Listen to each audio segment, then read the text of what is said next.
Welcome to The Last of Us, a podcast review of the HBO series The Last of Us. Every week we will review the newest episode in the series, give you our impressions from 4 different and unique perspectives, as well as our thoughts on how it holds up to the game. You can join in on the conversation by contacting us at thelastofyins@gmail.com. And remember, when you're lost in the darkness, look for the light. Greetings, everyone, from deep inside one of Bill's traps. How is everyone tonight? Very well. Excellent. Trapped. Indeed. I'm one of your hosts, Mal. I have played every game in the series on which this show is based. To my left, we have... Shannon. I've never played the game, but I'm very much enjoying the show. And to her left is... Sean Scully. I played the game. I'm loving the show and loving the conversation surrounding it.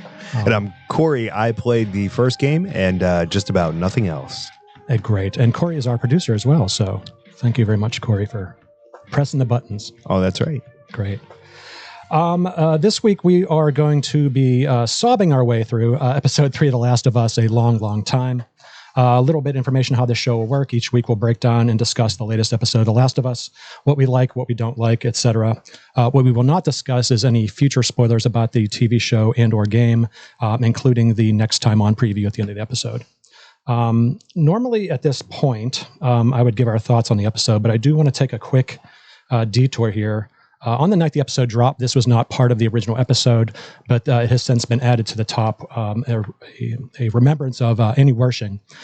She is the woman who originally played Tess in the original video games, and apparently she did pass away on January 29th after a cancer diagnosis. So we just lost her, and that's really sad. If you've ever played the video game, or if you haven't, I highly recommend going at least checking out the scenes at which she's in there. Of her passing, Neil Druckmann tweeted out, "Just found out my dear friend Annie Wershing has passed away. We lost a beautiful artist and human being. My heart is shattered. Thoughts are with her loved ones." And we repeat that from The Last of Us as well. And with that, let's get into the episode here. The episode title is A Long, Long Time, directed by Peter Hoare. He has credits on Doctor Who, Daredevil TV show, and The Umbrella Academy. Before we get into anything too deep, does anyone have any thoughts or want to chime in on what they thought of this week's episode? I think they should have called it The Long, Hard Time. Yes. Jesus.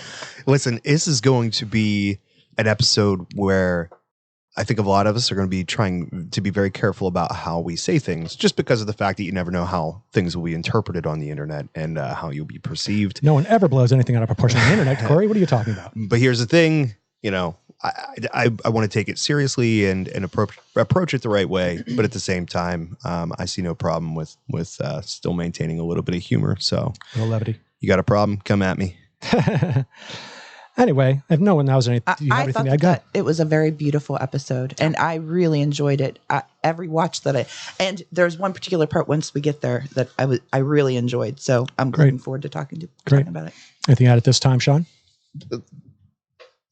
I was a little concerned about not having somebody's perspective who was not cisgendered or just, a straight individual talking about it. But having watched it more than once, I feel like this is more a love story than anything else. Yeah. I don't feel like that you have to bend to force something just to make it work. I think our group is going to do great and handle the concept good. And I'm looking forward to this conversation. Yeah. I mean, they said it from the very beginning. The entire show is about love and what love makes you do. So I think it is appropriate. So we'll get right into it here. We basically start off pretty much right after the events of the last episode. In this particular case, we do focus on Joel. He's contemplating what's been going on, stacking rocks by the side of a mountain stream, allegedly 10 miles outside of Boston. Clearly looks like California to me, but that's okay. He soon joins Ellie, where it's apparently have not talked much in the ensuing 10-mile journey. The moment Ellie does start to speak, Joel cuts her off, saying he doesn't want to hear her sorries. However, she was not apologizing with the way things went down with Tess, but rather to point out that no one made him take this journey. And it's not her fault, and she's not wrong in this case. And just another example of what an incredible actress she is. Yeah. Because the way that she just laid into him, I'm not going to say I'm sorry. Oh, absolutely. She's definitely the strongest young actress I've ever seen. Yeah. I would not want to mince words with her in that situation.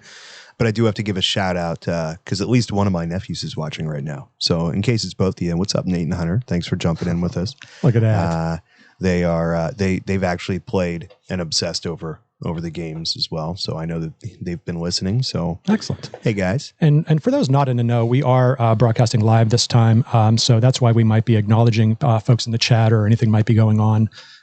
So just keep in mind that when you're listening to the podcast, we may be interacting with others as well. And if you want to see that, the way that you would do that is look up The Last of Yins on Facebook. We have a group. It shouldn't be any administrative process to get through. Just join the group, and then you'll be able to see our live posts. Great, thanks.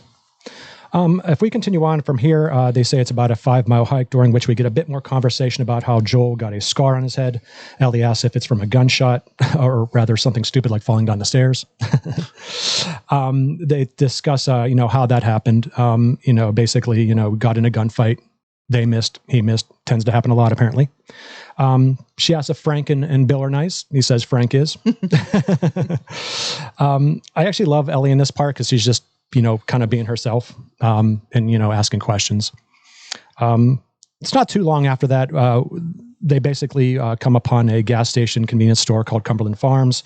They basically go there to acquire supplies that Joel has stashed there. And upon entering this location, we... Mortal Kombat. Yes. Ellie comes upon a Mortal Kombat 2 cabinet, which a lot of people have great memories of. Mm-hmm. She describes Melina's fatality in gruesome detail. My favorite character. That was the one I always chose to play.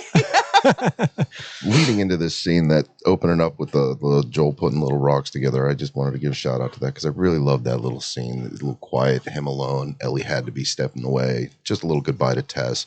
I thought that was meaningful. I don't know if they knew how sick the voice actress was whenever they put that together, that sweet little goodbye. But, if one referenced the other, a lot of this would have been in a can probably almost a good year and a half ago. Yeah. So at this point, they had no idea what was going on. I mean, she had been, just to jump back up, sorry to bring that back, but she had gotten a diagnosis in 2020. So they might have had at least some idea that what was going on with that. So it wouldn't surprise me if there's some nods to that on some level throughout the show. The banter on the road was really nice. Just the back and forth reminded me a lot of what you saw in the game. There was a lot of great slight nods to the game where this episode might have deviated from it in a lot of ways. It did. It gave little tastes. Yeah.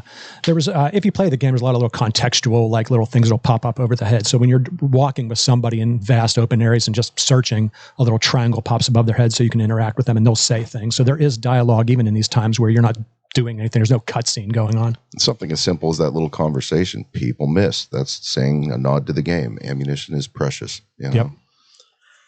And walkers don't go down from a single shot. Oh, walkers is a different terminology. Come on now, get it right. Crossing the streams here. I don't know why everybody's so afraid to just use the Z word anymore, but I'm good with zombies if you guys are. Zombies. I would like to say that actress does an incredible job of being both incredibly innocent and like hard ass at the same time. You know what I mean? Like she just has this, no, I know what's going on here, and F you, and I'm not apologizing. And it's like, you were in an airplane? That's so cool. Yeah. I mean, you definitely get a sense of the ferocity that it took to be a child growing up in this era. It comes forward in that she didn't have anybody else, but now she, the cracks of childhood come gleaming through. I think that's a great observation. Right. It's during this scene when they're looking for more supplies and Joel is trying to remember where the hell he put shit. That I have a game-related question real quick. With regard to this storing of things, is that something that happens in the game? Can you drop things off and come back and get it later? Or? No, but searching for supplies is definitely a part of it. So you're always looking for stuff. And, in this case, that's basically what they're doing. Okay. You can assign 2 primary weapons, and you definitely assign those based on what you have ammunition available for. So packing that M16 away, that's something it would not be a primary weapon most of the way through the game because there's just not a lot of that ammo laying around. And because I know it's going to come up if people listen to this, that's not an M16. Okay. I forget what it is, and someone can correct us in the chat or email us at AR-15. thelastofus@gmail.com. M16 is like Vietnam era. The more current version would be the M4A1. Which I think might be what this is. I would imagine so. If it's fully automatic, it's probably an M4. A gun nerd will tell us. Yeah.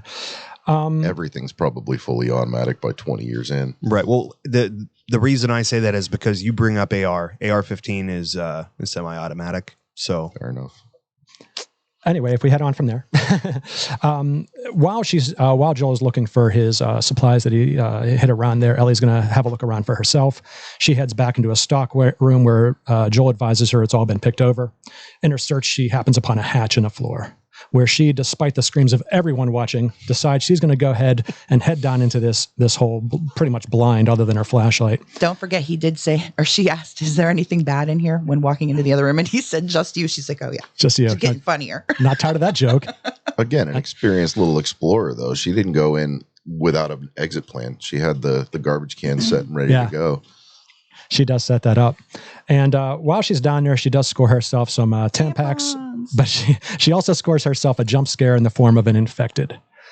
We're reminded of two things immediately. She's a young woman, vulnerable young woman, and a vulnerable young woman in a dark place where funny noises are coming from the dark. Yep. She basically proceeds to take interest in this infected. Since he is trapped under some rubble there, she goes up to him, with this morbid curiosity, first cutting him and just, I guess, looking for reaction. That's what I wondered. Is there almost a sense of she just wanted to see what it would do, or was she trying to see what happened when she cut it? Or might be a test of, hey, can you feel pain? Right. I don't know if there's a really good explanation. I think anyone that you care to try to fit in works. Yeah. It's like poking something with a stick. Do you know what I mean? Yeah. She had a knife. It gives the viewer a sense of how and why these things are so darn tough, though. They don't feel pain. Yeah. I think it also goes back to episode 1 where Joel beats the crap out of that person and she's watching that and you see this look in her eye like, oh, yeah. So this is how it's going to be. Mm-hmm. And then the further thing where she's talking to Joel about, have you killed any? And how does it feel knowing that they were once a person? I think it goes back to that. Because right after that, she basically dispatches this creature in anger. I mean, in this universe, psychopaths could probably run rampant. How do you know that the kid in school is going to grow up to be a serial killer, but he starts hurting animals or something weird like that when he was young? Can you imagine how much of that goes on in this world and it's just accepted? I almost don't feel that that's what we're seeing here necessarily. I don't think it's any sort of psychopathy in terms of this. I just think it's just curiosity. There is a curiosity, and because one of these things basically killed Tess and has been responsible for killing other people in her life who we don't know about yet. You could put two spins on that. Cutting it was, kind of mean, but she did put it out of its misery. So there's that too. Right. Some mercy there. I feel like Mal was right on the out of anger too, because I feel like is there a moment in between her cutting it and her stabbing it to put it out where it scares her? Well, it goes into a first person where she's just, you see this look across her face before she plunges her switchblade into it. I felt like two things were happening there. I think she was proving to herself that she was capable, right? Like this was a good test for her to see if she could do it, and does, and kind of sets up that character is going to do what she has to when she's got her back against the wall. She's already in the past. We know she's taken them on hand to hand. I don't know if she's killed them before, but yeah. Well, going to the next thing, as she does eventually emerge from this hole. Now, Joel doesn't see any of this, so he's not even sure what's going on. She comes out of the stock room and says, "Picked over my ass." And then Joel packs away some extra supplies he's not going to be able to use, and it's at this point that Ellie asks for a gun. This would be the fourth ask of the show that she asked for a gun. Yeah, that's free from the game. She bugged the hell out of Joel in the game for a gun. Oh, is that recall. right? Yeah. I don't know why they kept denying her, though. Is it simply because she was a child? She's 14 years old, and they don't trust anybody. Man. Well, it's not only that, too, but you have to remember that the gun is the last resort in a lot of cases, right? You do not want to bring more of them down on you. So somebody that's not experienced with shooting or in these situations is probably going to fire that gun sooner than you'd like them to. Or waste ammo. Whether she wastes ammo, whether she it doesn't even matter, because if she pulls the trigger before you want her to, then you're losing control of the situation. He wants to make noise only when he feels like there is no other opportunity but to make noise. Yeah, you break it down. There's like 3 ways it could go wrong to one way right. It's, cost benefit. Right. But I am 100% sure that at some point during this show, she's going to, because she sneaks, if we cover, she sneaks a gun, right? She gets one, hides it. She gets one later, yep. And I am confident that she is going to end up saving his ass with that gun. 100%. Wouldn't surprise me. Yeah. If we continue on from here, from this point, they go on a walk again, more exposition. We do get some backfill here of how things went down and how quickly things went down. This does go back to something I mentioned last time about it being about the flower and the fact that it's distributed across the entire world and, within 30 hours. You nailed it. Everything that you said. And then he just pretty much reiterated exactly what Right. I mean, I got that cue from looking online, but yeah. But if we didn't from you before, we would have gotten it this episode for sure. Yeah, and I'm like that they just laid it out on Front Street. So I mean, they just didn't. They basically for those covered people that. like me who, if I hadn't had this conversation in the second week, would have still not have gotten that. Right, and it's a good time to lay out exposition. Ellie, of course, is us through a lot of this. It's we're learning this the same way she is. She's never been out there, and neither have we. As they continue on, they do see the wreckage of a downed airplane, and he discusses, how flying sucked. And she's like, dude, you got to go in the air. Oh, this was a wonderful little scene. Yeah. He's looking at that hillside in completely different eyes than she is. He sees, the pain and before the apocalypse, to him, it was awful. It was expensive peanuts and tight seats. And then after the apocalypse, it's death and destruction. But to her, it's, dude, you got to go in the air. Yeah. This is also one of the very first promotional shots that we ever saw, released from HBO, of them looking up at that airplane. That was the very first thing we saw, and I was like, I'm in. After a short walk after that, they do come upon was basically a mass grave where non-infected were unceremoniously executed and dumped for lack of room at a QZ. Joel tried really hard not to get her to go that way, and I understand why, because who would want anyone to see that? I mean, there was a scene earlier, right, where we got to see people in a town being oh, no, I think I'm jumping ahead. You're jumping ahead. You're jumping ahead. But we're going from this scene. Yes. Well, we'll cut right to it right now. Well, so, and that is a part of the show that I was the most excited about, because I don't think I even noticed until a rewatch, because you're here with Joel and Ellie, and the segue into then Bill and his world, it was so smooth, you almost don't even realize it. And then you're spending the rest of the episode and you almost forget that you were just with Ellie and Joel. Yep. And then you spend the rest of the episode with Bill and Frank. Yep. Now, how do they show us that these were not infected? Who, the mass grave? Mm-hmm. I mean, this is what Joel said. I mean, he's just, he's seen it happen before and he knew it was there. It was a question. Well, Ellie not to mention the flashback. She made the statement almost as a question. They weren't infected, at which Joel said no. He said probably not. Right. He's like, they were just, there's just no room and they couldn't take the chance of living humans outside the wall. So, And then it segues. You can see the clothing, the color, the pattern of clothing, and the blanket that the baby's wrapped in, and then all of a sudden they're alive because you're flashing back. It was a detail that Kyle caught that I did and my wife, where it jumped from, and I didn't mean to talk over you. It's just it when she pointed it out, it's very heartbreaking because you go from a picture of a mother and a baby skeleton with a baby blanket to a live woman holding a baby wrapped in a blanket. Who are then being ushered into this FEDRA, evacuation, and they're not going to get where they think that they're going. Yeah. That's a powerful statement by Joel. The dead can't be infected. Yep. Yeah, because if you let them outside the wall, they're going to just add to the list. So, and we do get our flashback here. A lot of people speculated will we get flashbacks each and every time, and it looked like we wouldn't, but here we go. This time we cut back to September 30th. This is about 6 days after the event of the first episode. We see soldiers evacuating some folks, including the two bodies of which we see there. And this is all being watched by someone who we later learn is Bill from the safety of his panic room in a nearby home. He watches and listens to the soldiers search his own home while he's holding his gun, and he whispers the words that Shannon has been waiting to hear. Yeah, not today, you New World Order jackboot fucks. You didn't have to even tell her to do that. I would like to personally thank HBO in advance for transitioning my wife into a survivalist because a bottle of wine or two in a conversation the other night, she's already talking about maybe we could start getting a farm back here. We could grow more stuff. We need chickens. We could get pigs. And I'm like, you can't have pigs in this municipality in a residential backyard.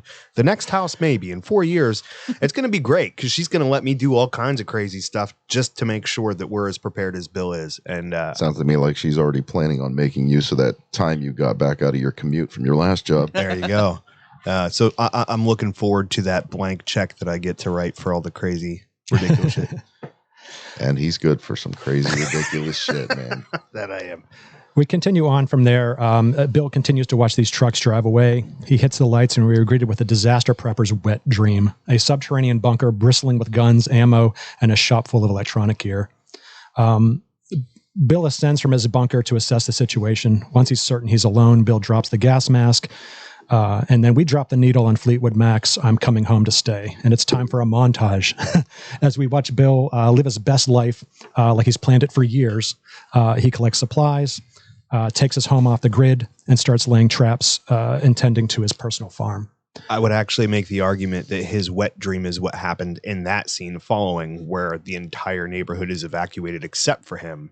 Right. That is what he's been, ready right. for. This is the point where he realizes that, like, hey, I'm alone now. Yep. It's time. He gets gas, supplies, more gas, some wine, because you got to have your wine. Yep. He gets his generator online, and he's basically just, taking care of business at this point. We cut forward to a little bit further on where he's kind of settled in. He's, clearly living his best life, making an amazing meal for himself. As he sits to eat, his perimeter alarm goes off, pops on the TV to see what's going on out there. And we see an infected, shambling towards its certain doom. Yeah. Of course, this infected hits that trap and kaplooey.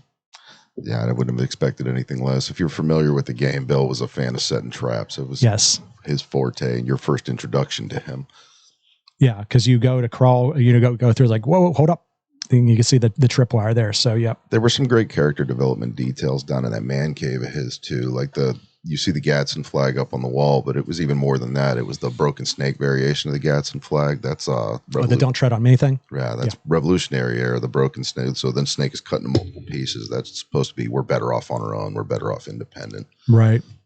I would like to point out on the gas and more gas. I think they take a realistic approach to this later on. And as of right now, I have no problem with that. But one of the things that people often avoid in a post-apocalyptic show is the shelf life of gasoline. So I just did a quick Google search to double check. Regular gasoline has a shelf life of 3 to 6 months, whereas diesel will get you up to a year. But if there's nobody making it, or if you don't know how to do it yourself, that shit runs out. Yeah. I had no idea. There's maybe a way to refine down what you're left over with, right? Get the water out of it or something. I think a big part of it's going to be losing via evaporation and fumes and so forth. Okay. But again, I'd have to look into the details. But the important thing is that Very unless you know what you're doing, there's a shelf life for that. So I think one thing we know about Bill is he's got a rough idea of what he's doing, man. Well, remember, kids, eco diesel. Yeah, I mean, it's quite clear that Bill knows what the hell he's doing. He's been somewhat preparing for this. We get the idea that he's been living alone prior to that as well, whether that's his mother's house or it's always been his, but we just know that he's been beautiful alone. house. Maybe that was the first thing I noticed. Date is why he went for the 91 first, using the high octane early. He did. He used the premium gas. Just a little detail. Yeah. Were you going to say something, Shan? I was just astonished that this survivalist lived in such a beautiful home. And I do think, we get to it later with the piano and the music and all that. He was with his mother at some point. Yeah, he's a man of taste. Bill has been living solitary. Oh, he has living solitary down to a science. He enters his compound with a remote control to the song, I'm sorry, I'm losing my track here. White Room by Cream, which is another song that we get in this. We're getting a lot of songs in here, so that's kind of nice as well. You can't have a montage without him. I know. Every time he's traveling, he's like, I got my traveling music. So music is very much, I think what they're pointing out here is too, is music is very much a part of his life as well. Bill tinkers away in his bunker and another alarm goes off, indicating another trap has been tripped. Bill goes to check the trap and finds it is not an infected, but Frank, played by Murray Bartlett, who I have not watched White Lotus, but apparently he's tremendous in that as well. I might have to take that in because apparently he's in that as well.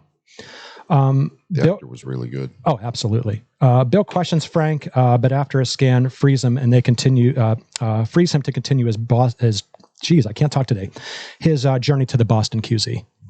At this point, Frank, who is the last of 10 in his group, pleads for food and drink, to which Bill reluctantly agrees. A quick shout out to before Frank steps in and Bill is eating his meal and the alarm goes off and he looks and just watches the shotgun shell blow the head off of the zombie. And the quote, I think he says, "Never gets old." Yeah, he does. Yeah. And I was like, fuck yeah. You got to enjoy the little things. This is his dinner entertainment. Absolutely. That's right. Dinner time entertainment is violence. Now and glory. Frank, though, he's lucky he got stuck in the meat cute hole versus versus getting shot by the tree. I believe Bill was watching a violent movie too at the time. Whenever the alarm went off to let him know that, or was it the zombie that he was watching? Whenever the alarm went off to let him know that. He's just tinkering around in his basement, I thought, is at that point when that second alarm goes off. I feel like he was eating, but I could be mistaken. He was eating for the zombie, but just doing something else when Frank showed evening entertainment's a little bit of violence. Yeah, man, it's New World Itchy and Scratchy. Yeah. Also during the scene is a little bit, they showed this in the preview where he said, we're not giving away free lunches. This isn't an Arby's. And That was so funny. Frank's like, Arby's was a restaurant. They didn't give away free lunches. The development of this scene was great. Whenever he comes walking over to see that the guy's down in the hole, he makes the right decision. He doesn't expose himself. He leaves that person unable to aim a weapon at them if they so choose. And whenever he calls out to verify, "Do you have a gun?" That was funny. No. That slight pause. I empathize with that because I felt it. Because my brain was like, "Tell him you have a gun, even if you don't." That's probably but why? Because he's gonna ask for it anyway. Plus you're in a hole. What are you gonna do? Yeah, I like that. And I just, when they're there face to face and they're just looking at each other, just feeling each other out, he's like, "I don't trust you." Right. And it's just like, he's been alone, so he hasn't had anybody, but he likes it. But he feels like compelled to, okay, I'll give this guy a little bit of help. There is a tremendous amount of facial communication in that small scene. If you're paying attention to the details of what their faces are doing at what times, it's fantastic to watch. The actors really nailed it. Right. Well, Frank was coming from the Baltimore QZ, so which he came a long way from there. Yes, that is a long way, and it goes to show that other QZs didn't fare as well. Right. And I failed to mention that Bill's being played by Nick Offerman here. Right. Oh my god. No, I haven't seen his other shows. Have you guys watched what else he's been in? You guys have watched Parks and Rec. Yeah. That's the first one that comes to mind. Yeah. My favorite movie from him is Meet the Millers or We're the Millers, and he plays this off-duty sheriff, beats the hell out of the bad guys with a mug. It's just hilarious. Yeah. I got to step away for 1 second. Let me You can step away. You're fine. We'll continue on without you. Okay. Yeah. Up in the home, Bill brings some fresh clothes while Frank is really, really enjoying his shower. Bill seems really unsure how to handle his guest after years of solitude. Almost like he's forgotten how to talk to people. Like he doesn't raise his voice to talk to him over there. Trying to read Bill here. He's very cautious. But he's also, there's this curiosity about this person who's now in his house. I think we already know, though, that Frank has a sense of something that Bill might not even know about himself at this point. Frank has sort of opened himself up in a way that, sort of approaching, hey, I think you might be my kind of guy, Right. After he does leave him some clothes and he gets out of the shower, he comes downstairs and awaits, the food that Bill says he's going to make for him. While the place is dusty, Bill clearly has made his house his home, and he does nothing halfway, even when it comes to making dinner. So he makes this incredible dinner of rabbit and serves it with a Beaujolais. Exactly. He knows what to pair rabbit with. Lots of chatter online about how accurate that was. Which part? Whether a Beaujolais is the best choice with a rabbit. I'm not the person who would know. I just saw people discussing. Yeah, I wouldn't know. I have no idea. I don't. I'm not a big wine drinker, so I have no idea what pairs with what. I drink wine to drink it. I don't necessarily need to pair it with anything. Care what it tastes like? I was like, I don't know. It's got alcohol in it. Who gives a shit? They were exposing a common interest right there, though. That's something they both shared right off the bat. Yeah, because he says it's like I know I don't look the type. He's like, no, you look like the type. Yeah, again, it's like right back to. It's almost this really low key flirting with him. Yeah. My apologies. When you said Nick Offerman, you reminded me of something very important that I forgot. We have an official drink today. And that drink is the Lagavulin 11 Offerman edition, and I forgot all about it, so I had to run out and get it. You may proceed as I distribute. Okay, I guess we're going to be we're gonna have a shot. getting lit out here. What was the name of this episode again? A long time. Okay. And isn't that the name of the Linda Ronstadt song? It is. Okay. It is. I just put that together. I also liked a little bit of when Bill goes to sit down and he catches his gun on the thing. It's like, it's still Bill, no matter what you think. And the way he sets the plate in front of him, he turns it just so. It's like he's very particular about it. He's like, if I'm going to do this, I'm going to do it right. If you had played the game, you meet Bill not this early. You don't get to see him this young. And I was a little put off by the look of his character at this point in time. It was similar, but didn't have the progression that you see in the game. He didn't look like Steve Bannon on a bad trip, Yeah. So I was a little concerned there, but they move on and it becomes, Yeah. I'll get into some little bit of context of how Bill's played in the video game here in just a moment. As they sit down to dinner, he takes a bite of this delicious food and says, "What the fuck?" He's like, "Why is this so good?" And he's like, "Everything's good if you're starving." He's like, "No, this is excellent." such a real reaction. That what the fuck was kind of like you know how I've been living? Like, you've been living like that. You're eating like this all the time. Like, that's like a fuck you. That's the way I look at people with hair that wear hats. Like, what the fuck? With both of you.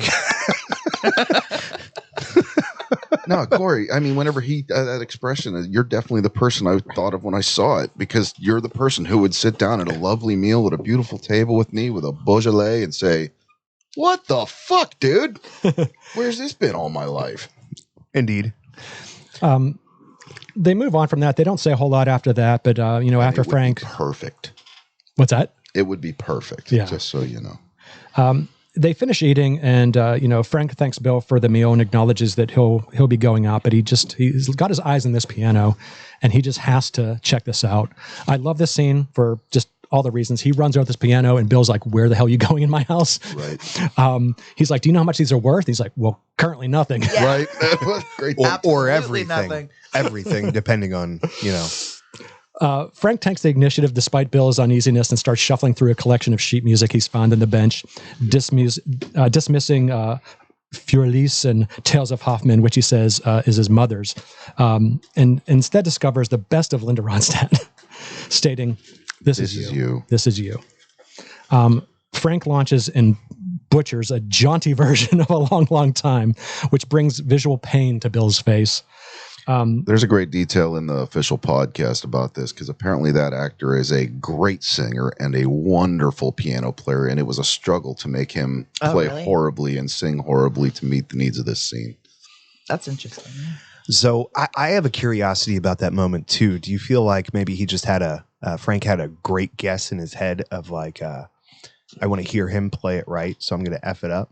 Like guys do when they fold the laundry wrong so that their wife will do it instead. I think he was legitimately like, I like this song. This is a song that I remember and like, and here's a piano and I like piano. So yeah, but just, he probably hasn't played piano in God knows how long. No, I think Corey nailed it. He laid down the gauntlet. Oh, really? He said, "I need you to come sit next to me at this piano.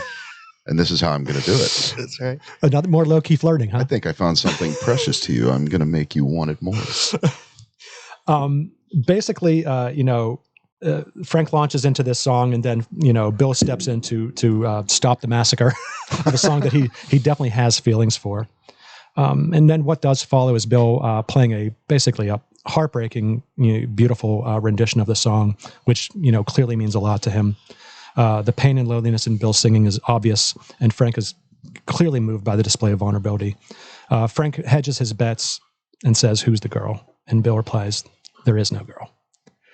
There never was. Dun, dun, And it crushes me, because I'm just like, those walls just instantly fell.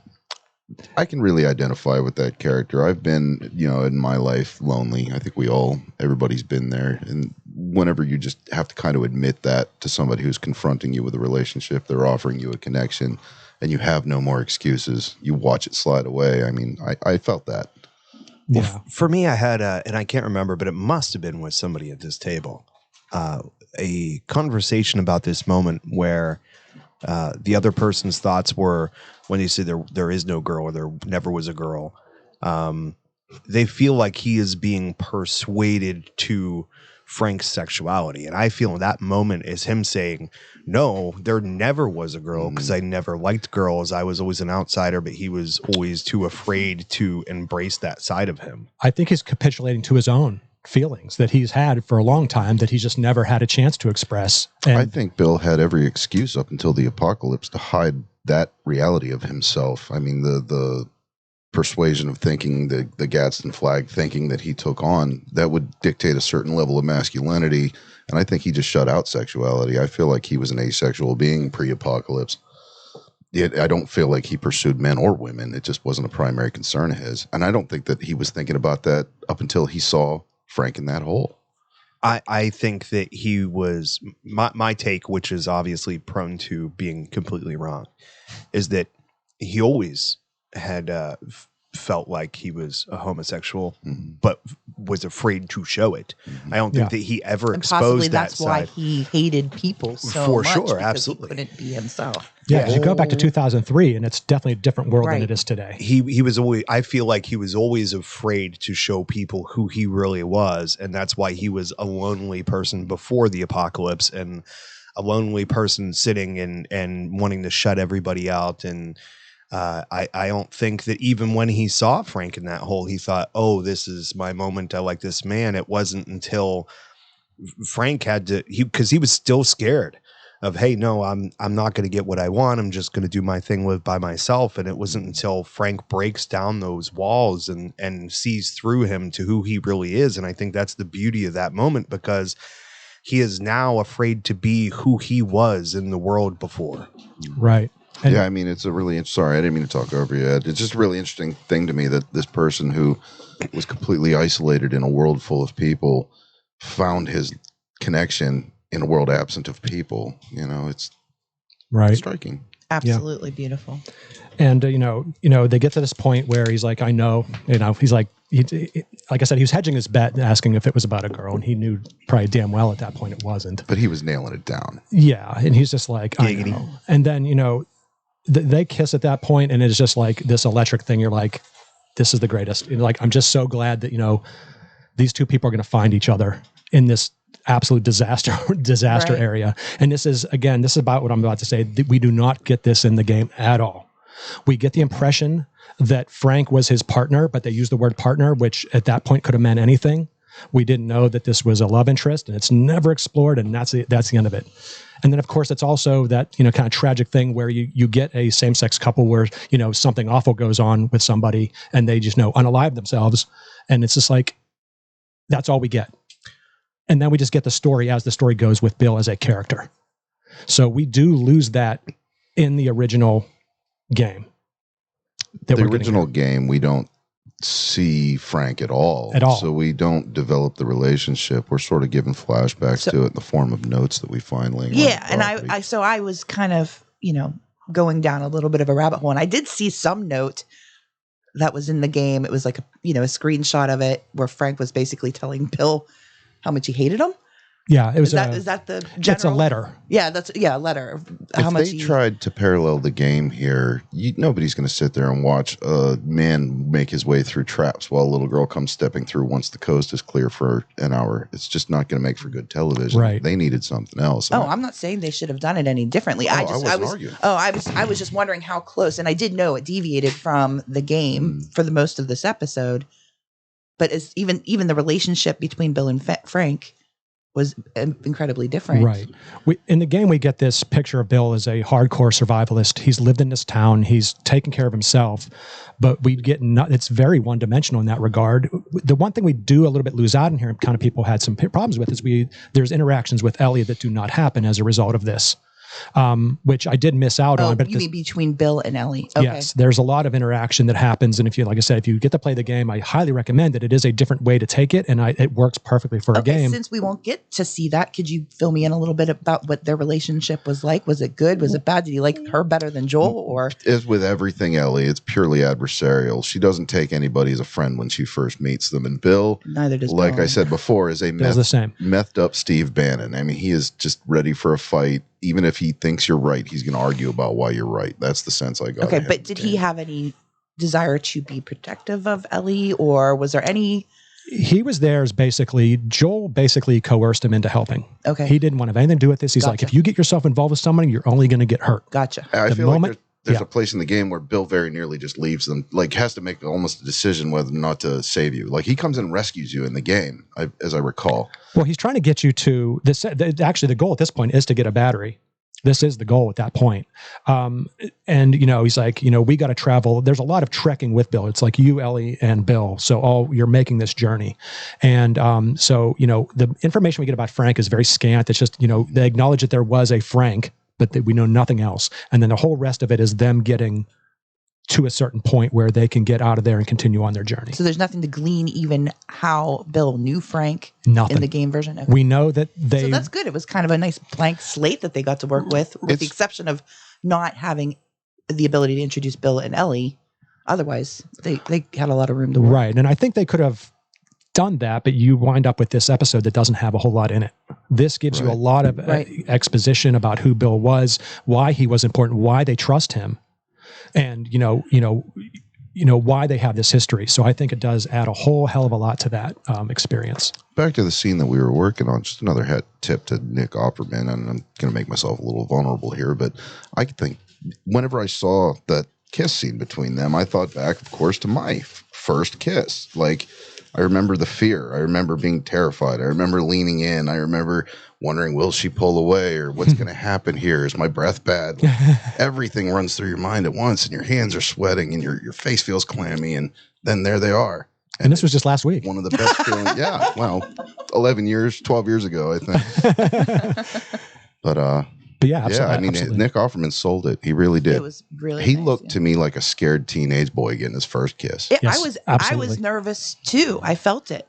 But I didn't feel that my first kiss. I just remember tasting jelly beans because that's what Man, Corey's getting a whole dose this weekend. Oh, I'm all right. I do want to take this moment to fantastic. just get out ahead of this and step in front of the truck that's coming in.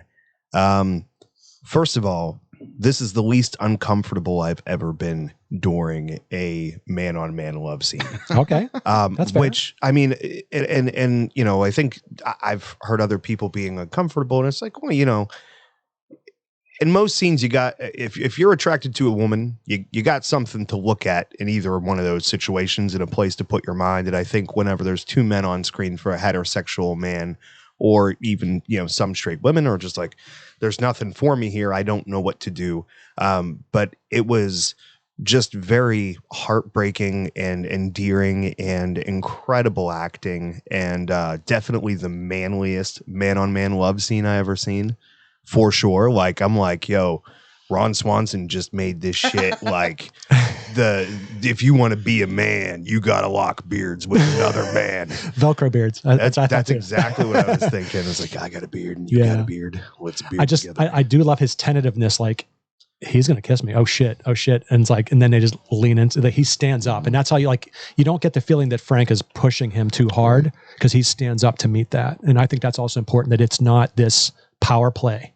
It's, I'm coming up to you to have this moment with you. It's funny for me because they telegraph early on that they're going to see these two people. So you have moments where you go, is one of them going to make it? One of them not going to make it? And you think, this is a big flashback. They have to both make it, right? So, but there's still moments of trepidation in this scenes, all of these scenes for me, particularly early on, because who knows if Frank is just trying to get Bill's guard down, and maybe he's going to stab him in the back and take his stuff. Maybe he's just really good at that.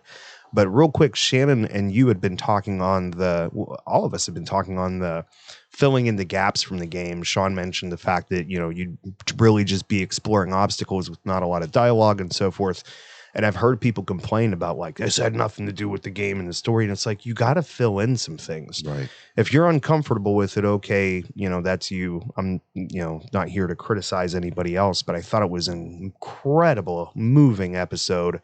And you just have to understand that if they just wanted to go through the parts of the scene by scene theatrical shit from the game, it would be a 2-episode series and it would be over.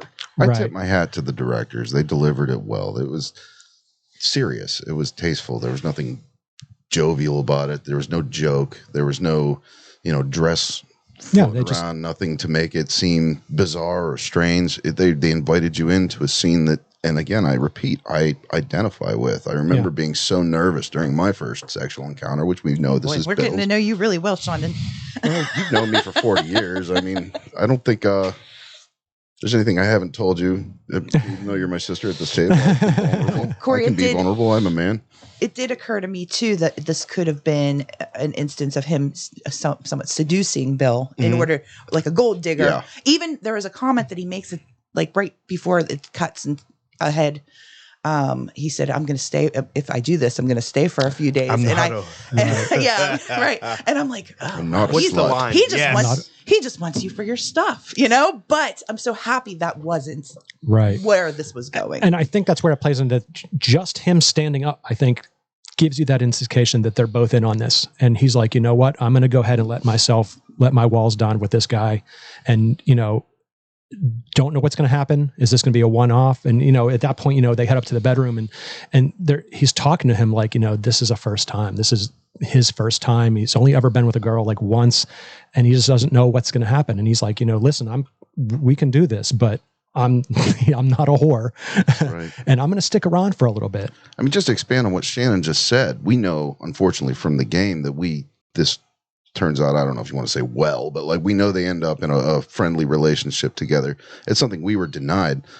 I remember watching Frank in that hole and thinking, if I didn't know that this turned out good, I definitely would not trust that smile on his face. And so you not knowing how this is going to go, like you said, I would not trust a guy that's smiling at me. He looks very much like he's about to take my shit. Especially in this world that we're living in. Yeah. Well, someone who's played the game and I know these characters as much as I know them, I'm like, I'm waiting for the connection. I'm waiting to see if this follows the game. Now, I had gotten a heads up that this was a heavy episode before that was the first episode, or like, there's episodes 1 and 2, and then season 3 is going to be a big one. So I was like, okay, I kind of prepared myself for more going on here. And I knew the potential of there being a relationship that we had not seen before. Right. And again, I was looking forward to that. I'd like to point out the irony in the statement that you had made before about hey, I'm going to stick around, I'm not a whore. Because I think Frank is full of shit, and I think that statement makes him one. Because it's like, you could just do this because you're in the moment and you're attracted to this dude.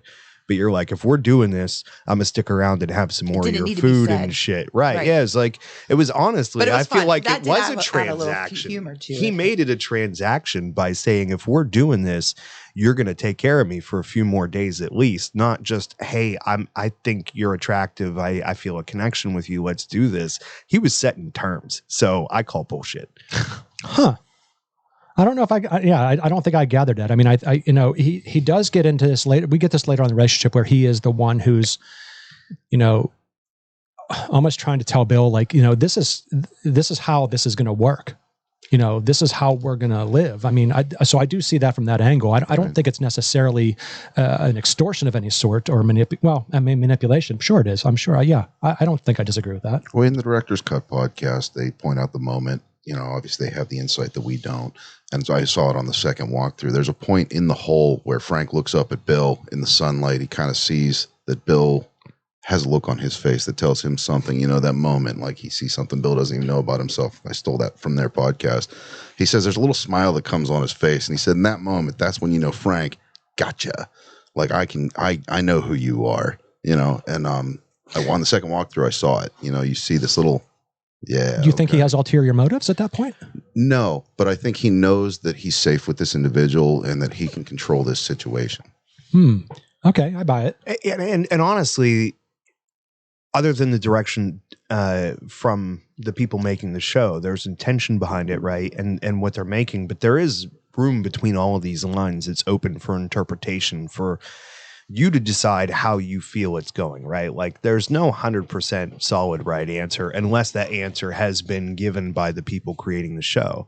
And I think that, there could be there's skepticism on both sides. This is a world where you do not trust people easily. And even in that moment, Frank doesn't know if he's going to like Bill, but he sees a way in, right? And even in the beginning, he may not know if this is going to be a relationship or just a way for him to survive. And I think that's open for interpretation. But the blocks that Frank is trying to set for this of being like, I'm going to have input, I'm going to be here, I'm going to have some things, like this isn't going to be me just giving myself to you for nothing. That continues as a theme later on of hey, this is my space too, and I don't want to get too far into it, but like you can see that it's a process of Bill letting Frank in that takes time.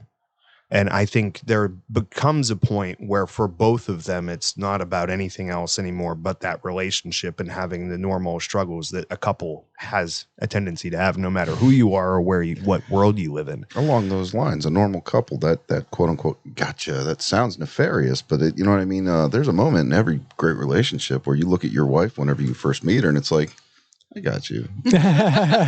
For me, that moment was a pregnancy test. Well, I guess they come to everybody in their own way. For me, that moment was she grabbed my hand in the dark at a random power outage in a bar. On that note, at that point, of course, they go to consummate their partnership, if you will. They go through the whole thing that we just discussed there, and then we just a literal smash cut. 3 years later, 2010, with a hearty "fuck you," right from that tender moment into a toss-up. It's like no pun intended. They are having an argument. Bill is concerned about resources, as he is wont to do, and Frank is concerned about making their house more into a home. He further adds that he wants to fix up some places in the neighborhood. The furniture store. The boutique. Clothing boutique. Yeah. And the wine shop. Yeah, the wine shop. I love that so much. It's a callback to me of the episode of The Simpsons where Marge gets a store that makes no money. And it's just like a thing that people with money do is they have this store that makes no money, but they constantly have to fix it up and do things and stuff. And it's like, it's a hobby. Even in the post-apocalypse, like Frank has his store. Yep.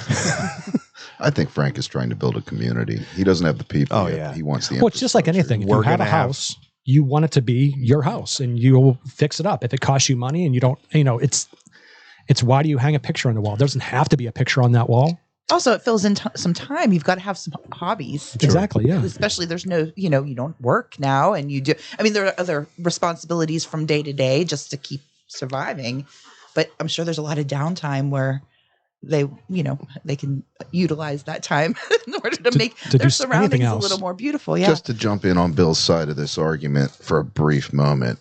Having bright, shiny things attracts attention. Having a dilapidated, run-down town is much, much safer. I have to admit, I felt that too. I'm like, you don't really want to. Yeah. I mean, there is an electrified fence around there. They know people's there, but you don't want them to think there's good shit. Yeah. I would say the electrified fence is just as much a come take a look at what we got than anything else. But one electrified fence and so much more. One of my favorite themes of this episode is that that moment where he goes, well, I want to have a nice place to have our friends over. And he's like, we don't have any friends. We're going to have friends. Where are we going to get? We're going to have friends. I love that. Like, nope, we're going to have a social life. And I'm guilty of doing that stuff here. Like the deck, the bar outside, like all the stuff that I do. It's like, if you build it, they will come. Yeah. The fire pit and everything else. Just the emphasis, the way he put his foot down. And like Corey said, we're going to have friends. Yeah. Like, I'll budge on everything, but we're going to have friends. I like the part too where he's like, and I've been talking to this nice woman on the radio, and he's just like, there's like a beat. What the what? He just says what? That's all he says. What? Because he's talking about like, oh, are we going to have garden parties? He's like, yeah, we are. Isn't that funny? I wrote. Did he say garden party? Yes, he says garden party. Right. I thought it was just from my own brain. Your own brain. Oh, okay. Cut to the garden party. We do cut to a garden party. We have Bill, Frank, Joel, and Tess is back. This is great. We get to bring her back in a capacity where we're going into a flashback here. They have a lovely lunch. They thanked our host for the invitation to discuss the possibilities of working together in the future. I think it's important to point out who else is sitting at the table. Johnny 9mm. Yes, I will mention that too. Frank invites Tess inside, much to Bill's chagrin once again, leaving Joel and Bill to discuss their mutual distrust for each other. But Joel does offer to help him fortifying their position, indicates that, that fence you have is nice, but it's not going to last another year. I can get you all this, these coils of aluminum. And he's like, get that fucking gun out of my face. Joel offers to make this relationship better and move forward, but first get that fucking gun out of my face. So and he complies. He puts it down, but he doesn't put somewhere he can't reach it.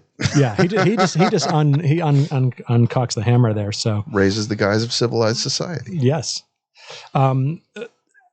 pretty much from their point, they're bidding each other adieu. This is also where we learn where the code comes from. The 80s is going to mean danger. Yeah.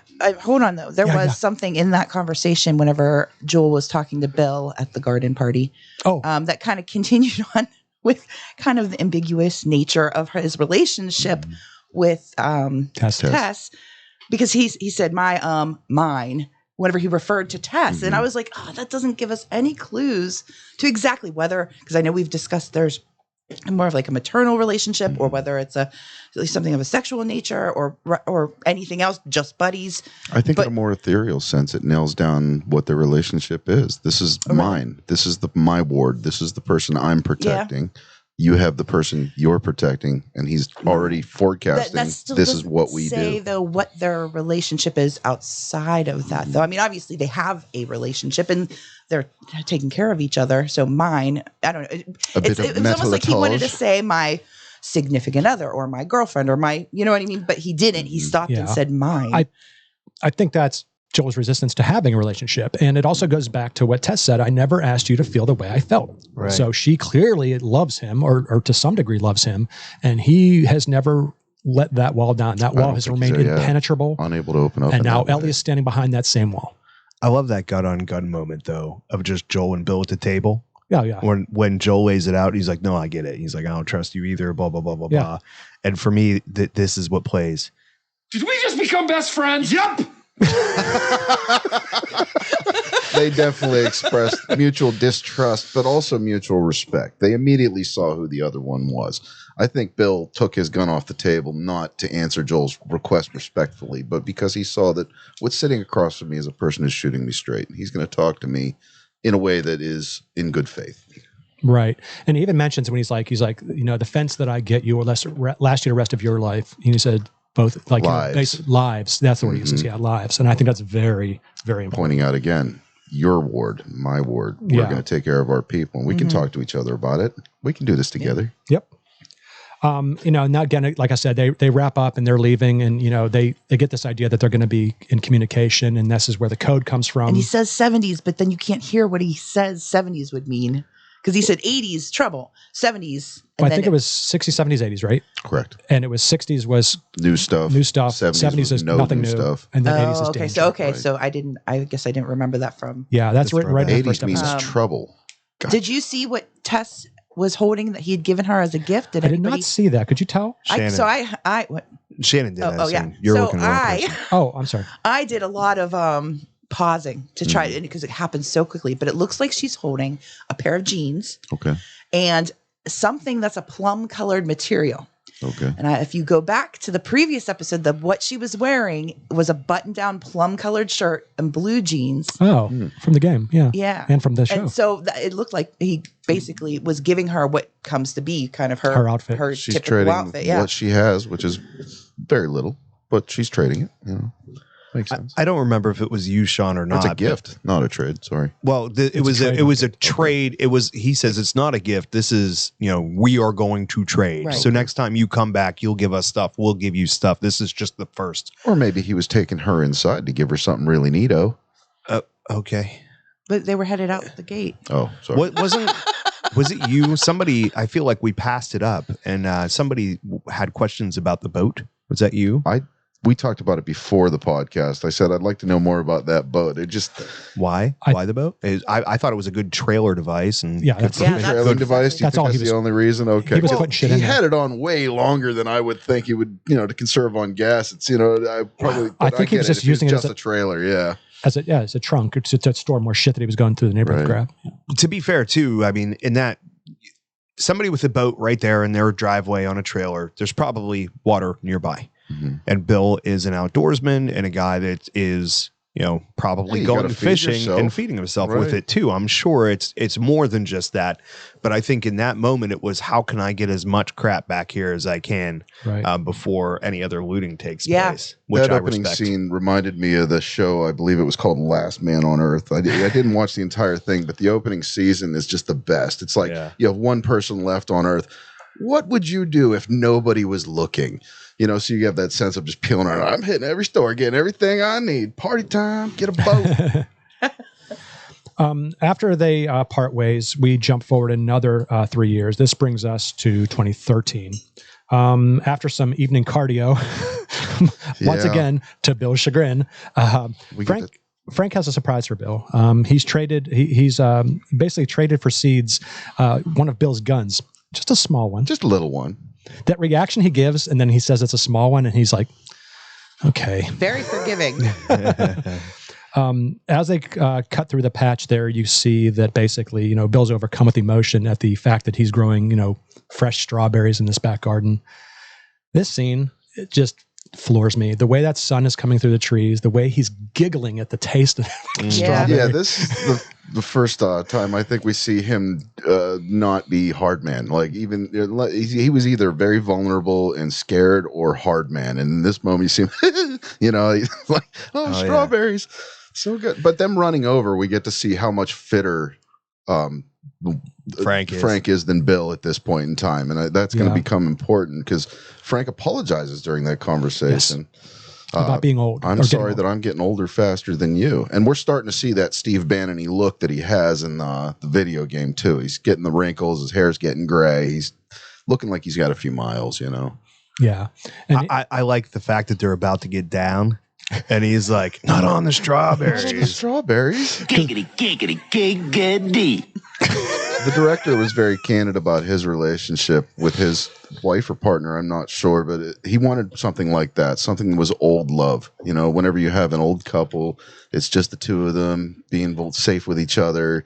And I think they caught that. I remember seeing people in my life, my Uncle Art and Aunt Judy, in those private moments just being sweet, They do an excellent job of painting that picture to the point where at the end of that show, I'm like looking at my wife and thinking like, man, I hope we can end in some sort of dignified fashion like this. Like they have this wonderful, taking care of each other relationship and more likely I'm not will going to involve beef jerky over strawberries. Which is a good reason that we may not last as long as Bill and Frank. I could definitely saw you two in that relationship going straight from a lovely tender moment to we're gonna do what to strawberries back to not in the garden. That moment is like you traded away one of my Star Wars toys. It's like one of the doubles. Okay. Yeah, he forgave him very quickly for giving away one of his little guns. I think once he saw what he had, he's like, okay. A small gun, that's probably worth it. Yeah. At that point, after this, I mean, again, I just want to reiterate what a touching scene that was. And then, it goes from that to a literal dark and stormy night, a perfect night for raiders to come. This is also, told by Joel that they are going to have, at some point, someone's going to happen upon them. There's they step into Bill's traps. These sparks go flying, and then the natural gas kicks in, and the gas fence. Hell breaks loose. What a perimeter, eh? I think what I really liked about this is the lighting design from inside the house. How you just see this fire and flame, and just the water coming down the windows. Mm-hmm. It's just like you just know shit's going down, and you don't know what's going on. Frank reaches for his gun to try to find where the hell Bill's at. And you do get outside and you're like, man, Bill's being an idiot. Great scene, beautifully shot. My bullshitometer was going, no. Because first of all, you're in a dangerous situation where you might get killed. You're going to wake your partner up. You don't leave them sleeping in bed. 1, 2. You don't stand in the middle of the fucking street with lights all around you. That was the one part that broke me. Yeah. That did too. But I think there's a difference here. I think Bill pre-Frank would have been in a ghillie suit somewhere picking people off. They would have had no idea where he was. I think him standing in the street is symbolic of him and where he is, putting himself physically between them and Frank. It is a F you. You're not coming in here. This is a statement. Bring whatever you got. I am not letting you in here. That is him puffing himself out and protecting his significant other. In a way that he would not have done if Frank hadn't been there. He would have been doing it a very different way. Rick and Morty Star Fox 4 callback, make it flashy.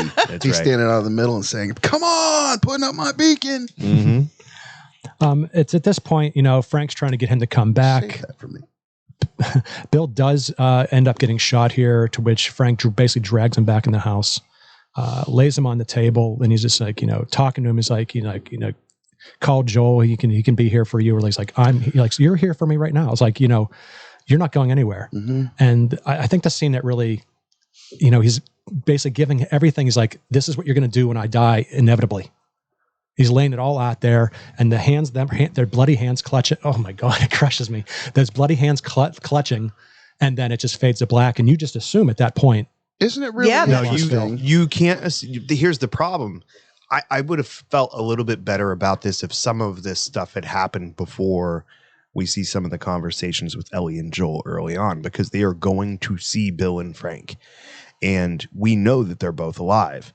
Because she asks, are they nice? And he says Frank is, Bill isn't. So he just says Frank is and stops. Well, essentially, yes. But they telegraphed the fact that these guys, they're expecting them to both be alive, and we're still in a flashback. Yeah, but we at that point, I don't think, unless you're really paying attention to the timeline, you might not realize that this is, we're still 10 years early. Right. I did. And that was unfortunate for me, because I'm like, well, I know he's got to make it. Right. And they don't let you sit out there long. It's the very next scene, and you see him in a wheel. I think it's not so much. Corey, that applies specifically if you've played the game and you know what happens. If you're sitting there not knowing what happens, for Shannon, that might have been a very scary moment as far as Bill's concerned. I definitely did think that whenever it cut to, my first thought was that was Bill in the wheelchair. Whenever it cut at all, I thought that he had died.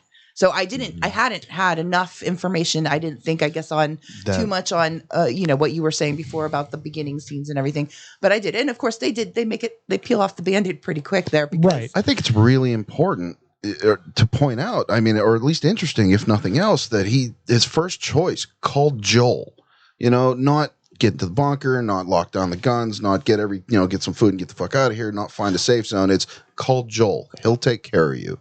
Yeah. And that's important because he says later on, and I'm sorry to jump ahead, I never liked you, Joel. Yep. But I trust you. It was said before, maybe they don't have to like each other to have a lot of respect for one another. Yeah, I think he sees a lot of himself in Joel, and maybe he doesn't like himself. Like, you don't have to like somebody to understand and appreciate it. It's like, no, I don't want to hang out and play, cards with you.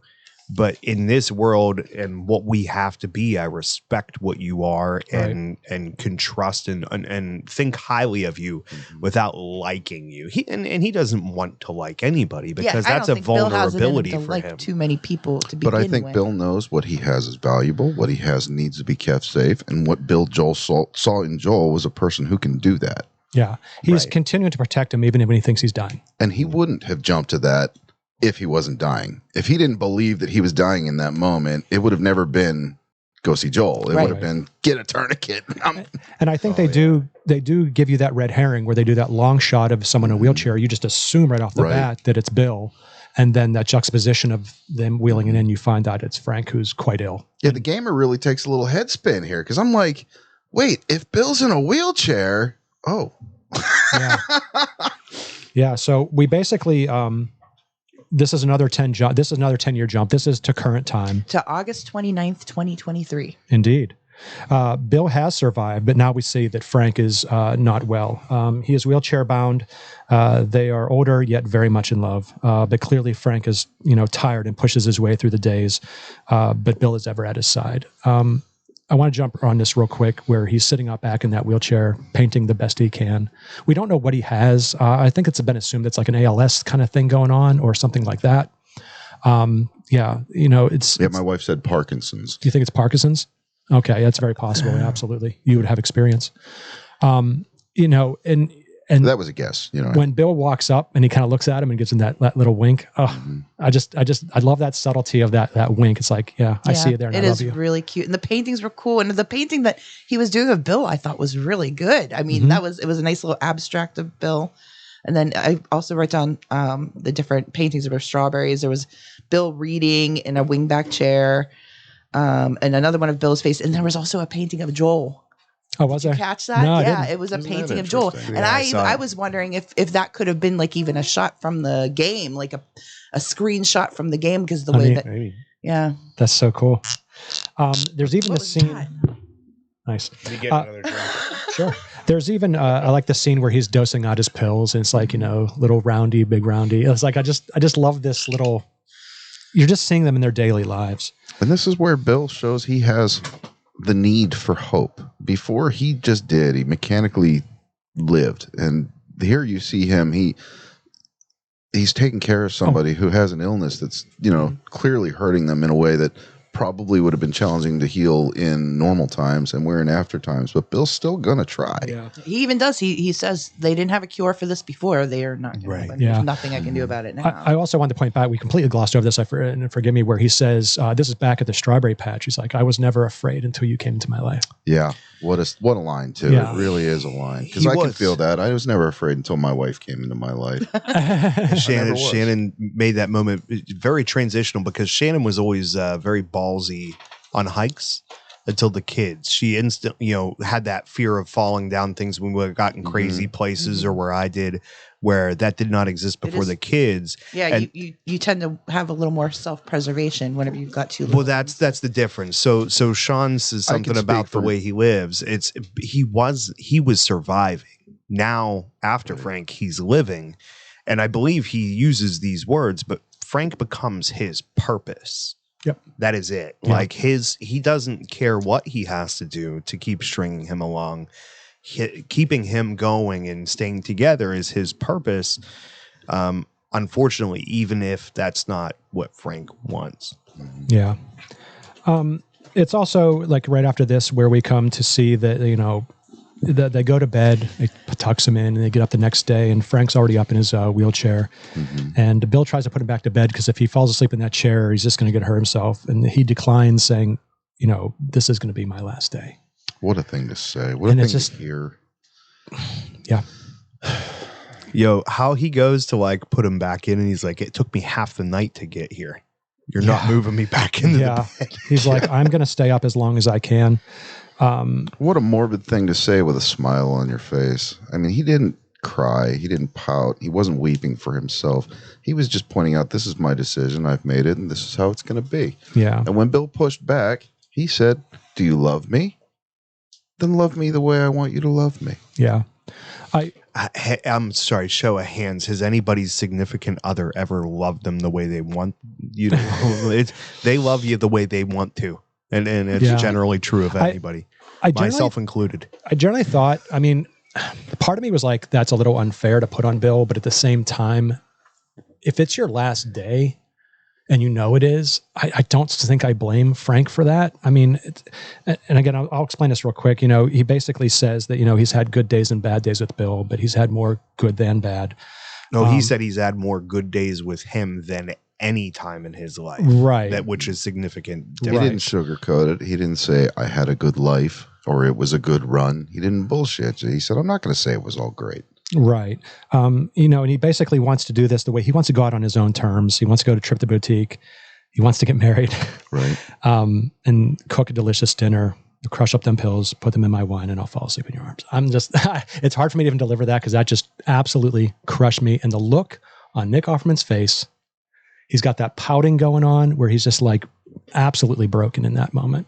Back to the point where you said it's sort of unfair to put on him. I agree with that. I do that, but in that relationship, ever since the "I gotcha" moment, he's led that thing. You know what I mean? Bill has been there. He's made it his purpose to keep this gentleman safe. He's made it his purpose to keep his partner happy. So if this is what makes him happy, that's what makes Bill happy. And I think Bill was serving his own interests as much as he was Frank's by giving him that final day the way Frank asked for. Right. I think they're both being selfish and both being honest and being true. Because it is selfish of him to say, I'm done. I can't do this anymore. Because if he knows his partner well enough, which I think he should know that he can't do it without him. Right. As much as Frank relies on Bill to get through his daily part of life, Bill relies on Frank to give him a reason to keep pushing forward and going on. So it is very symbiotic, and it is also, unfair for Bill to expect Frank to keep going on just because he needs him whenever it's painful and uncomfortable and unpleasant for them both. And that's kind of what's happening here. Is it's kind of like a split down the road. It's like hey, let's I think there's got to be a part of Frank that knows that he's going to do it too, from the get go. But it's like I don't have the strength inside of me to keep doing this anymore. I've done what I wanted to. There's nothing left to go to. Let's go out the right way. I want my last memories to be good ones. And Bill can't say no. So the only thing that he can do is to I thought if you can't beat him, join him. Right. I thought it was lacking one part the writers left in an unfair and open way was Frank never outlined for Bill what he expected of him after them. So back to what you said, where he thought, if I'm going to do this, he almost made the assumption that Bill would come along. I think that's square to say, because a partner talking about their end of days, we've all seen it, unfortunately, with friends. You sometimes watch people have to talk about the end of their lives. It's just the fact of the thing. They plan on what they want their partner to be. They tell them, I want you to find somebody else. Or they tell you, I want you to live a happy life, or I want you to sell the house and do X, Y, and Z. They give them plans, option goals. He never offered that to Bill. He just said, this is how it's going to be. Help me out. I think what Corey said is actually very much true, where they're both being selfish in their different ways. Mm-hmm. He doesn't want to help his partner go, and Frank wants him to help him go. It's just like, 100%. I agree with that. Absolutely. Well, not only that, but like, have you ever had the conversation with your significant other, as I have? It's very much a back and forth of like, I don't want to go after, I want to go before you. Yeah, right? I've had that. It's argument. Like you don't want to be the one to go last. I don't want to have to go through losing you. And I think that there's a lot of that. Shit, I had that argument with my sister as children. Do you remember arguing about who was going to die first? Well, maybe it was usually a little more interrogatory, though, or meaner, like, you're going to die first. You're older. I think that I think is what makes it really real, right? Is this idea of like, Bill can't go on without him, but Frank just can't go on doing this every day. The pain and he doesn't have the energy for it, the stamina. He's just fatigued. He's done. And it's like, listen, let's do this the right way. And I think he just knows, like, he doesn't want to admit to himself that Bill is going to go too, but he knows damn well that purpose is going to be gone. Right. Yeah. And again, these two actors, that scene in the parlor is just, it's Emmy worthy. I agree. It's so early in the year, but I think that is going to seal a deal. Frank is good. The actor that played Frank is good. He Marty says Bartlett. Things with his eyebrows that other actors can't say with their actual mouths. He just really has a communicative face, and the actor made it enjoyable to watch, even in moments that might otherwise be uncomfortable. Yeah. Basically they get their montage of them, going out, and they get married, and it's, they're doing the dinner scene again, and it's the same dinner, the same wine, the same spin of the plate. Yep. The only difference is now Bill is sitting at his side. They enjoy their meal. I love that. That is a nice touch. Very good imagery of the way they started. Everything's the same except for they're together instead of separated. The distrust is gone. He brings out a bottle of wine, pours them same with a bottle. glass. Same bottle. Puts the pills in there. Frank drinks his right down. Bill drinks his in a way that says, yeah, there's pills in the bottle already. Mm-hmm. Well, that brings it back to Frank knows. You know what I mean? And he says there were pills in the bottle already, enough to kill a horse. I think he asks, why are there already... So what happens was they drank off of an initial bottle of wine, and then he brought out a second bottle of wine. He poured the glass, crushed the pills up, poured them in a very, stage way. But then Frank asks Bill, why are there already pills in the bottle? No, he said, were there pills? Were there pills? He said there were already pills enough in the bottle. Enough to kill a horse was the response. Yeah. But I took note of that because he brings that bottle out with the cork already gone. He does not open that bottle in front of Frank. Right. And the motions that he took in this dinner were the same ones he took in that first dinner, leaning forward, pouring the drink. They pointed that out on the mainstream podcast. That was deliberate. Yeah. And Offerman even said that, to be able to try to convey the fact that there was already pills in the bottle just by the way he drank it. Okay. He didn't sip that wine. He knocked it back. They both did, That's right. That's Yeah. why. Okay. And he's And like, nobody drinks wine like that on No. purpose. Yeah. That hurts. Wow. and Frank looks at him. He's like, no, he's like, I probably should be furious, but I guess it's fitting. It's like, And that's, I think, what it tells us again. He knew. Bill he's wasn't gonna known let him about go. Bill the entire damn time.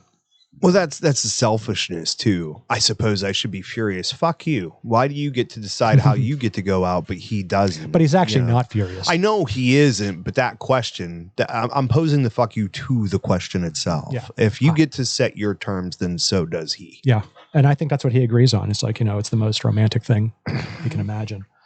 Yeah, very Romeo and Juliet, but still infuriating to an objective observer. I mean, Well, at that point, you don't have much time left, so why waste it being mad? And that's another thing too. Bill's not a young person, Right. and he has nothing to ostensibly live for at that point. So why continue to do this when he's just going to be objectively sad for the next 20 years or however long he gets to live? I think what Shannon's saying is they've both downed the wine. Yeah. It is a foregone conclusion that they're both done. So course. in that moment, why have Why Frank waste be anger? mad at Bill? Like Yeah. they, I like we're both I committed. like both interpretations of what I said. That works for me. Absolutely. But that was what I was going for. It's like, okay, you've limited amount of time. You don't want to go out angry with each other, and there's nothing you can do about it anyhow. So, Fuse is already lit. right. I mean, if this was a game, and you were trying to find a victory condition in a world where the options of how to die are all terrible, there's no good way to go in this world. They cheated. Yeah. they get it done found on a their way terms. to go on their own terms at their own time in a relatively painless way with a person they love. Yeah. Who else in the world I live in now gets to die that well? Yeah.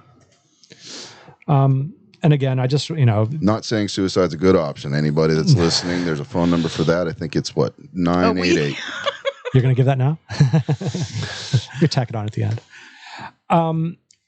It's at this point that after an unknown span of time, Joel and Ellie finally come back into the story. And, this is a part where some people had a bit of a gripe. It's like, first of all, there was no infected. There was very little Joel and Ellie. But at the same time, I think you're establishing these characters as something that was important. And this next stop, that's basically everything goes wrong for Joel in this journey.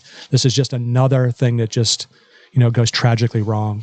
I make an argument that this didn't go wrong for Joel. It went right. Like, I mean, granted, he's Ultimately, lost, yes. he's lost the ties to these people and like them as a backup and shit. But like, he gets the blank Right. check for everything that he needs. And to be honest, like, without any spoilers aside, if you look at the trek that he's intending to make and the fact that the likelihood of making that journey and making it back isn't really good, like, there was not going to be a lot to come back to anyway. Right. After, like I said, an unknown amount of time, Joel comes up and he knows right away things are wrong. He sees the wilted flowers in the front of the house. Right. They enter to assess the situation. Joel finds that the bedroom I got a doors. bad feeling about this. Sorry, it was Indeed. not great timing. Joel finds the bedroom doors locked, and Ellie finds a note and a key. He basically asks Ellie, "Are they dead?" And she says, "Yeah." Hold on. Go You ahead. have to at least discuss the reason she felt it was okay to open that letter, because it was addressed to whomever, or probably Joel. Or probably Joel. So she's like, I felt like I fell under whomever. Yeah, I like that. I felt under whoever. Yeah, that was great. We go through the note, and I guess I could probably read part of this. If you find this, please don't come into the room, into the bedroom. We left a window open so that the house wouldn't smell, but it'll probably still be a sight. I'm guessing you found this, and it says Joel, but he writes a T before the rest of it. He was going to say Tess. Little nod to Tess. Yeah, because anyone else would have been electrocuted or blown up by one of my traps. And I love her delivery on love that. it. It's so amazing. Take anything you need. The bunker code is the same as the gate, but in reverse. This is very video game. Right. Where there's codes laying everywhere that you can use to punch in and get supplies. Do not make the mistake or you will get blown up to shit. I'm not joking. Don't fuck that up. Right. Anyway, I never liked you, but still, it's like we're friends almost, and I respect you. So I'm going to tell you something that you probably the only person who would understand. I used to hate the world, and I was happy when everyone died. But I was wrong, because there's one person worth saving. And that's what I did. I saved him. And then I protected him. That's what men you and I are here to do. We have a job to do, and God help any motherfuckers who stand in our way. I leave you all my weapons and equipment. Use them to keep. And then, of course, when she's reading it, she stops at the word test because that's just the way that is. But I am going to read the rest of it. Oh, you know the rest of it. Yes, I tried so hard to read it. Use them to keep Tess safe until such time as you and she decide you've had enough. At this point, I recommend pairing 40 Vicodin with a nice Berlot. Bill. Jesus. They gave a recipe. Hey, man, it's not a bad. It's a better option than a lot of people have. Yeah. Joel takes that note, before she reads Tess, and basically he completes reading it outside. He crumbles up the note. Do you guys want to talk about this before I move on from that? There's no way a little 14-year-old girl can deliver the word motherfucker that's not going to make me giggle a little bit in any circumstance. God help any motherfucker that's going to... She's Lady Mormont all the time, man. That's all I hear out of that girl. Yeah, no, I think I still hear Ron Swanson. And it's like, I don't know, man. Like that's their tie. That's their connection. Did we just become best friends? Because that is his like, hey man, I see myself in you and maybe I can't like you because I see too much of myself in you. Right. Yeah. But like we both got a job to do and shit, and like game respects game. I'm down with it. Yeah. Power respects power. I think at this point, Joel checks on the truck, advises, that they're going to look for Tommy. This Is is where we crafting see a thing that's in this game? So whenever you had all the different pieces of the battery, so you had to put the battery together. So that was a nod to the game as well. Excellent catch, because that is exactly what that was a nod to the crafting I've actually portion of the game. games That's something else that involve crafting. Is it? Also, I'm just saying they're not mutually exclusive. It's two things. It's a nod to crafting, which is something I hadn't even considered, but accurate. Great. But it's realistic as hell, because what's the problem with all batteries out there is that they've been sitting, they're all bad, they're all dead. Right. So the fact that he has all of the ingredients, all of the components stored separately is because if he just left the battery, there's a shelf life there. So if you keep everything ready for when you need it to put it together, then it'll be fresh and ready to go and new. So that is like that whole, now the gasoline I call bullshit. But maybe he had a refinery in the backyard. I don't know. He seemed like a pretty capable individual. Maybe he went to Home Depot. He bought some Stabil. Yeah, perhaps. Or maybe it was Eco Diesel. Maybe it's French fry oil. I don't know. There may be some method of refreshing it that we're unaware of. A survivalist I'm might know. Sure there's something that they could do. There's a conversion that he could have made. But the thing that I respected was this is why he can get a usable battery here when you cannot find one almost anywhere else unless you're military, is because of the fact that he went through the steps to have everything separate but ready to go. How confounding would that be for your average thief who just broke into your garage looking for a battery?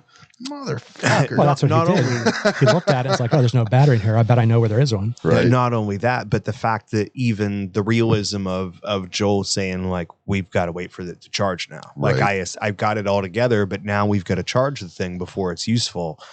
So I really respect that, realism of it, and not having to worry about suspension of disbelief. I get my timeline a little mixed up here, but at some point she basically says, they have hot water here. I'm going to take a shower. Right. So are you.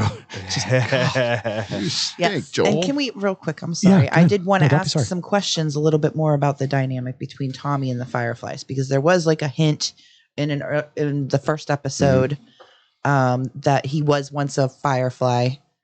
Is this in the game? Basically, is that exact like play out? It's going to be developed. We can't jump into it too much. Well, the idea, and I think they actually basically say it, is is that he blames Marlene for meaning Joel for tearing the him and Tommy apart by tempting him with the Fireflies. Okay, and so but Tommy's no longer a Firefly. We don't know anything at that. We don't know where Tommy is. Yes, we do know, because I think Joel says specifically to Ellie. He says Tommy will know where to find the Fireflies. How can you be so sure? Because he used to be. That's one. what I thought. Joel says Tommy used to run with. He the Fireflies. says used to be one, so or whatever. So he's not, like, as far as Joel knows, there's not a current affiliation, but there was. Right. But even if he's not, he knows where to find them. Right. That's what's important. So that will be like their next thing, is to get to Tommy. Okay. And also, too, here, this is very interesting. After they do take a shower, Joel is wearing the same shirt that Frank was wearing. It's one of his flannels, which I thought was kind of cool. Ellie changed into the clothes from the game, too, yes, right? She does. Yeah. She wears her clothes that she's actually has on in the game, which is kind of cool. Switches into the red T-shirt with the black long sleeve undershirt. Yep. She also stumbles upon Frank's gun. So Ellie finally gets a gun.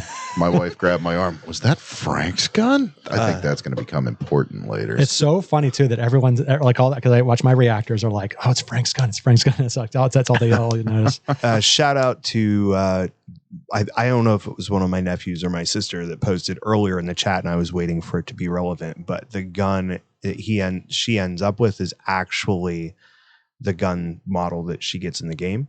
Oh, interesting. So he was saying like, hey, awesome attention to detail. It's the same make. I don't know if that's true. 9mm, Way to go, is what she's Nathan. walking around in the game. I It think could have been any of them. I don't the know. gun she gets in the game is It was from. neat. I saw it.